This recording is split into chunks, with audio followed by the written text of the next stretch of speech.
E aí, galera do sétimo ano, bom dia. Sou o professor Kleber Guedes, professor de Língua Portuguesa e Produção Textual aqui do Centro Educacional Construir. E vamos aqui dar continuidade ao nosso assunto, às nossas disciplinas, tá bom? Vamos lá. E aí, galera, bom dia. Nossa aula de produção textual de hoje, nossa aula de redação, nós vamos estudar um pouco sobre a dissertação argumentativa, mas também vamos recordar aqui mais alguns outros gêneros textuais.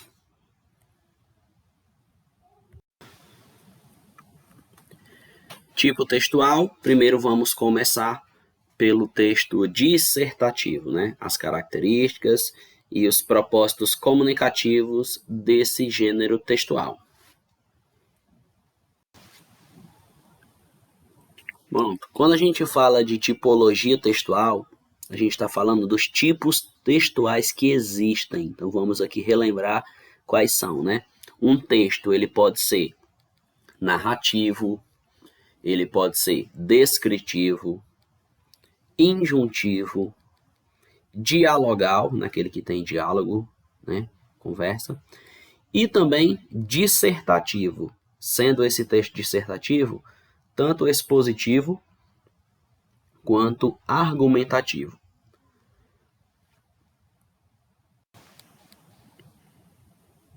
Texto dissertativo. Pronto. Primeiro a gente vai começar pelo texto dissertativo expositivo. Nesse tipo textual, o autor concentra-se em um tema, descrevendo, conceituando e expondo o conhecimento que se tem. Não aparece nenhuma tese defendida, e o objetivo é fazer com que o leitor considere as informações coerentes e não que concorde com elas.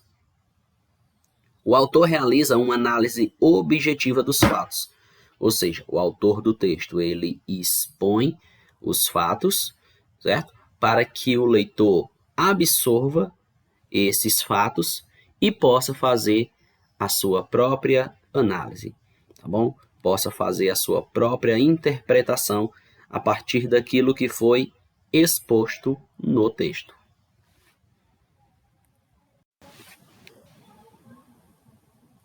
Gêneros do tipo dissertativo expositivo. Nós temos, por exemplo, uma aula, né? O professor ele expõe um conteúdo, né? Apresentando um saber teórico, no caso que eu estou fazendo agora, né? Chama-se também de expositiva dialogada, né? Pois há uma interação entre o grupo e o professor, certo? Uma troca ali de informações também, questionamentos. Também tem o modelo resumo. No resumo, é uma síntese de um texto que apresenta as informações mais relevantes de modo que o leitor perceba o seu todo. Quando a gente fala em síntese, é de um modo breve, né? Resumido, objetivo, direto ao assunto, certo? Com as informações principais.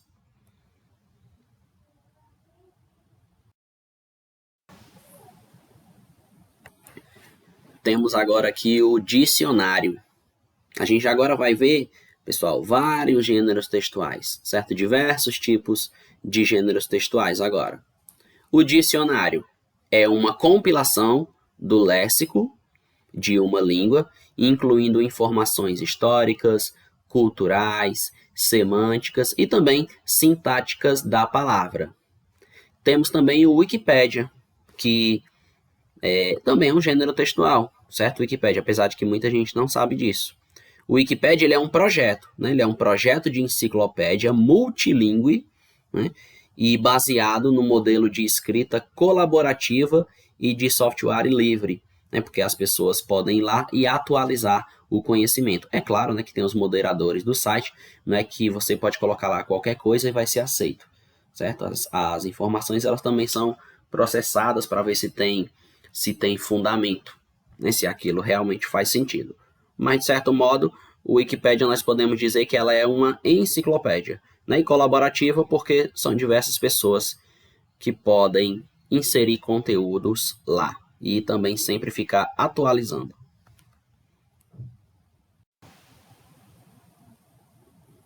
Nós temos aqui exemplos de um texto. Ó, o telefone celular é um exemplo de uma página de enciclopédia, viu? Aqui a gente vai encontrar a história do telefone celular. A história do celular é recente, mas remonta ao passado e às telas de cinema. A mãe do telefone móvel é a austríaca, aí tem o nome dela, certo? Kiesler, mais conhecida pelo nome artístico, que é Hedy Lamarr, deve ser uma atriz de Hollywood que estreou o clássico Sansão e Dalila, em 1949. Hedy, né, tinha tudo para virar celebridade, mas pela inteligência ela foi casada com um austríaco nazista fabricante de armas. O que sobrou de uma relação desgastante foi o interesse pela tecnologia. Já nos Estados Unidos, durante a Segunda Guerra Mundial, ela soube que alguns torpedos teleguiados da Marinha haviam sido interceptados por inimigos. Ela ficou intrigada com isso e teve a ideia.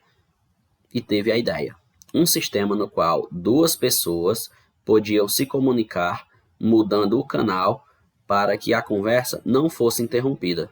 Era a base dos celulares, patenteada em 1940. Então é assim, né, que a história do telefone celular surge. Ainda falando de texto dissertativo, nós temos o texto dissertativo argumentativo, que para a gente nesse momento é o mais importante por conta das provas de redação do Enem, redação do IFCE, que são nesse modelo dissertativo argumentativo. O objetivo deste tipo de texto é o de convencer o leitor a concordar com a ideia, com a tese ou o ponto de vista defendido. Para tanto, o autor apresentará inicialmente uma tese e irá defendê-la com argumentos favoráveis a ela. O autor realiza uma análise subjetiva dos fatos, a fim de corroborar sua tese. Bom, vocês podem ter ficado em dúvida, né, em relação ao significado da palavra corroborar. Corroborar, pessoal, é um verbo transitivo direto que significa comprovar, confirmar a existência ou a verdade de, dar provas de, corroborar declarações alheias, dados que corroboram um estudo, tá bom? Também pode ser fortalecer, obter força, tornar forte. Este medicamento corrobora o sistema nervoso, né? Corroborou-se com exercícios físicos. Então é mais uma palavra aí que vocês podem introduzir no vocabulário de vocês, na hora de escrever redações. Estrutura do texto dissertativo argumentativo. Então vamos lá. O texto dissertativo argumentativo, ele tem que ter no mínimo 3 parágrafos, tá bom? Porém, o ideal é que vocês façam 4 ou 5. Você coloca um parágrafo de introdução, 2 ou 3 parágrafos de desenvolvimento e um parágrafo de conclusão. Na introdução, tem que ter a apresentação geral do recorte temático, por exemplo, redes sociais, se fosse o tema, né? Aí você iria colocar lá, né, o uso das redes sociais no Brasil, ou seja, você vai, né, já deixar o corretor, a pessoa que vai ler, ciente do que se trata, aquele assunto.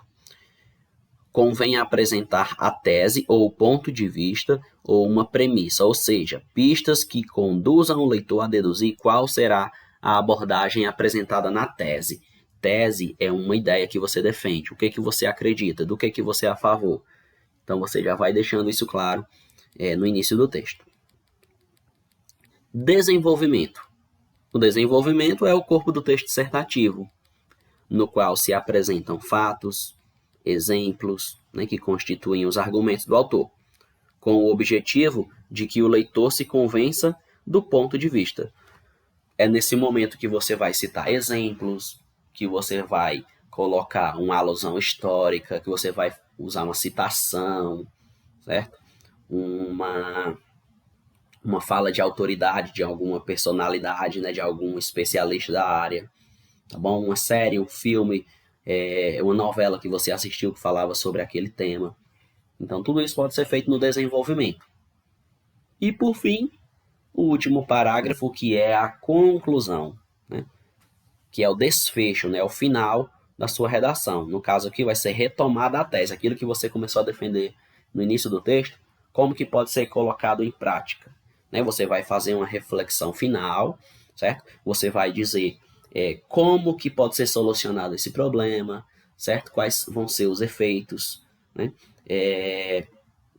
Como que vai ser feito, quando vai ser feito, onde vai ser feito, qual é o público, tá bom? Você vai ter que citar agentes que poderiam ser feitos, né? Situações que poderiam usar para solucionar, resolver, combater aquela problemática da sociedade, beleza? Aqui a gente tem um exemplo, né? Ó. O título ele resume o recorte temático e sinaliza a tese. Na redação do Enem, por exemplo, não é obrigatório o título. Porém, a gente tem que ficar sempre atento, né?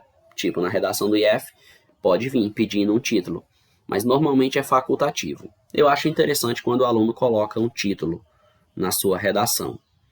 No caso aqui, o título é Redes Sociais. O uso exige cautela. Então, o corretor já vai começar a ler sabendo do que se trata. Primeiro, o candidato aqui, o aluno, ele colocou o tema geral, né, que é o uso da tecnologia. Então vamos ler o que ele escreveu. Ele escreveu assim, ó: uma característica inerente às sociedades humanas é sempre buscar novas maneiras de se comunicar, como cartas, telegramas e telefonemas são apenas alguns dos vários exemplos de meios comunicativos que o homem desenvolveu com base nessa perspectiva. E em seguida, pessoal, ele faz um recorte temático, né, sobre o uso das redes sociais, aqui nessa parte que está em negrito, ó. E atualmente, o mais recente e talvez o mais fascinante desses meios são as redes virtuais consagradas pelo uso, que se tornam cada vez mais comuns. Pronto. Em seguida, agora ele vem para o desenvolvimento. Aí ele vai citar exemplos, né? Ó. Orkut, Twitter, Facebook, são alguns exemplos das redes sociais, né, virtuais, mais acessadas no mundo, do mundo. E convenhamos, agora, galera, ele vai colocar uma premissa da tese. Ó, a popularidade das mesmas se tornou tamanha que não ter uma página nessas redes é praticamente como não estar integrado ao atual mundo globalizado. Ok. Então, a premissa da tese, né, uma ideia aqui que ele está defendendo, né, que tipo, você não tem uma rede social é como se praticamente você não existisse, né, as pessoas não te notariam. Continuando. Através desse novo meio que as pessoas fazem amizades pelo mundo inteiro, compartilham ideias e opiniões, organizam movimentos como os que derrubaram governos autoritários no mundo árabe e literalmente se mostram para a sociedade. Ok, isso aí foi exemplos e fatos que ele citou no desenvolvimento aí da redação dele. E por fim, ele ainda vai apresentar uma tese, que é essa daqui, ó. Na premissa da tese ele preparou, e agora na apresentação da tese, né, ele de fato vai mostrar um posicionamento no que ele acredita. Ó, uma ideia que ele vai defender, ó. Nesse momento é que nos convém cautela e reflexão para saber até que ponto se expor nas redes sociais apresenta uma vantagem. Então aí vocês viram a introdução e o desenvolvimento da redação. Está bem dividido ao lado da tela.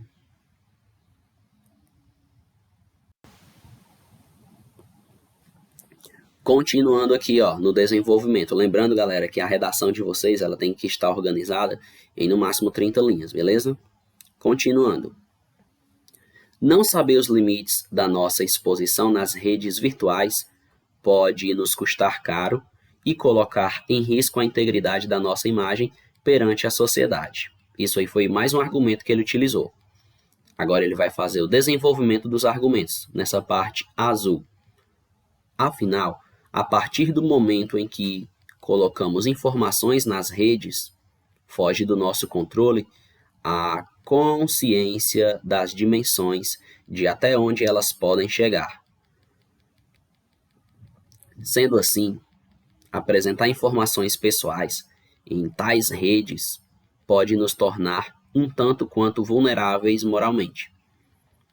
Percebemos, portanto, que o novo fenômeno das redes sociais se revela como uma eficiente e inovadora ferramenta de comunicação da sociedade, mas que traz seus riscos e revela sua faceta perversa. E aqui ele cita mais um argumento, que é essa parte verde. Ó. Há aqueles que não bem distinguem os limites entre as tarefas públicas e privadas, jogando na rede informações que podem prejudicar sua própria reputação e se tornar objeto para denegrir a imagem de outros. O que, sem dúvidas, é um grande problema. Bom, em seguida agora, a gente vem para o final da redação, agora é a parte da conclusão, essa parte que está com a letra preta sublinhado, tá bom? Vai ser a retomada da tese, ou seja, aquilo que eu disse lá na minha introdução. Então, eu vou retomar agora. Ó, dado isso, é essencial que nessa nova era do mundo virtual, os usuários da rede tenham plena consciência de que tornar pública determinadas informações requer cuidado e, acima de tudo, bom senso para que nem a própria imagem, nem a do próximo possa ser prejudicada. Pronto, e em seguida vem uma reflexão final, né, com uma proposta de intervenção social, ou seja, solução para o problema.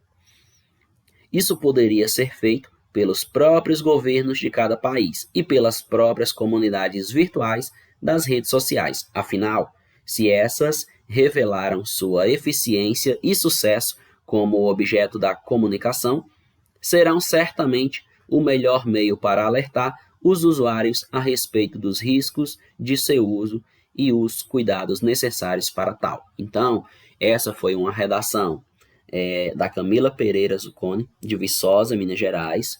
Esse texto foi extraído do documento A Redação no Enem, no ano de 2012. Tá bom? Está disponível no site do INEP, certo? Lá em Guia do Participante.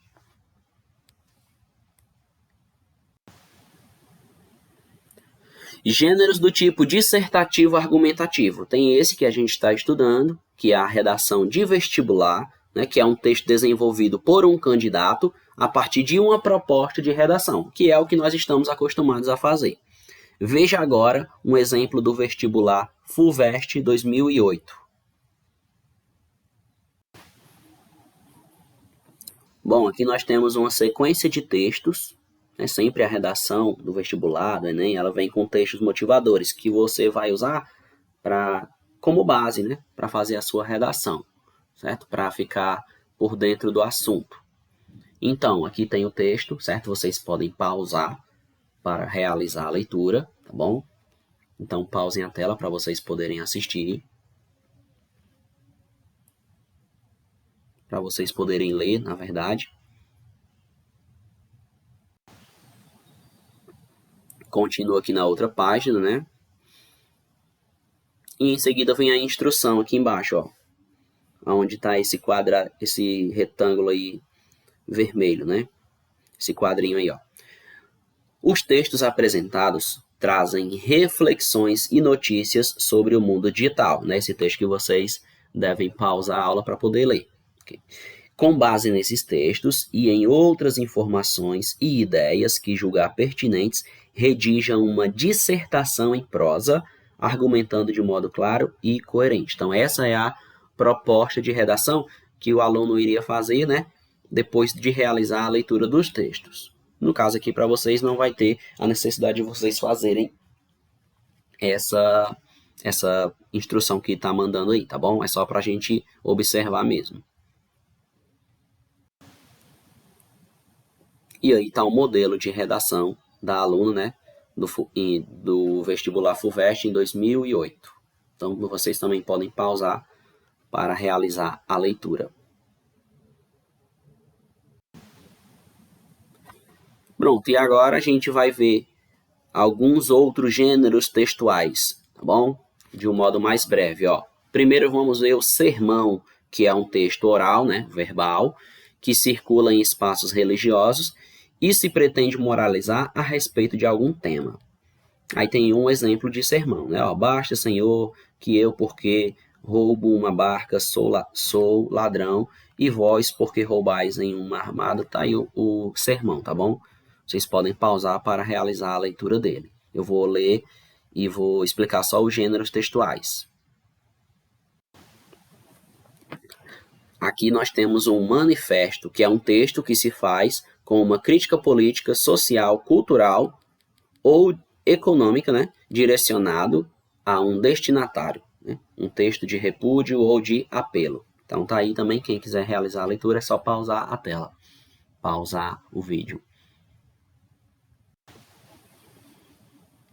Temos aqui a carta aberta, texto em que se destina a alguém alguma manifestação ou reivindicação de ordem pessoal ou coletiva.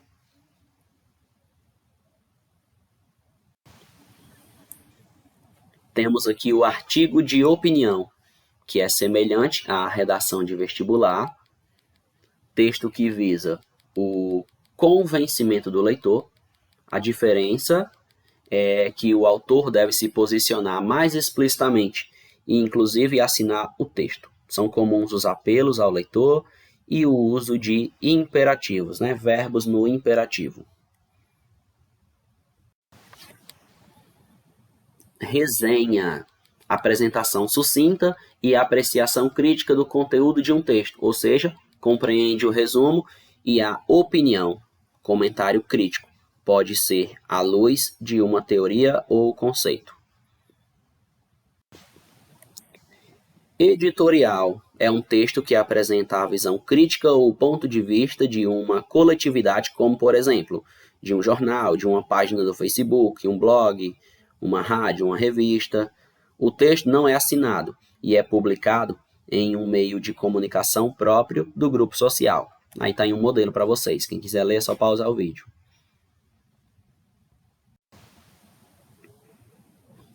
Pronto, e em seguida, né, tem a produção textual da redação que vocês vão fazer, de 15 a 30 linhas, nesse modelo de dissertação argumentativa, certo? Que eu vou colocar a proposta lá no Google Sala de Aula. Lá no Google Sala de Aula vai ter a proposta para vocês, com o tema, né, do qual vocês vão ter que produzir. E assim a gente vai encerrando a nossa aula dessa semana. Não esqueçam de ir no Google Sala de Aula para identificar, certo, a proposta de redação que vocês vão ter que fazer. Então é isso aí, galera. Tchau, tchau e até a próxima aula. Valeu!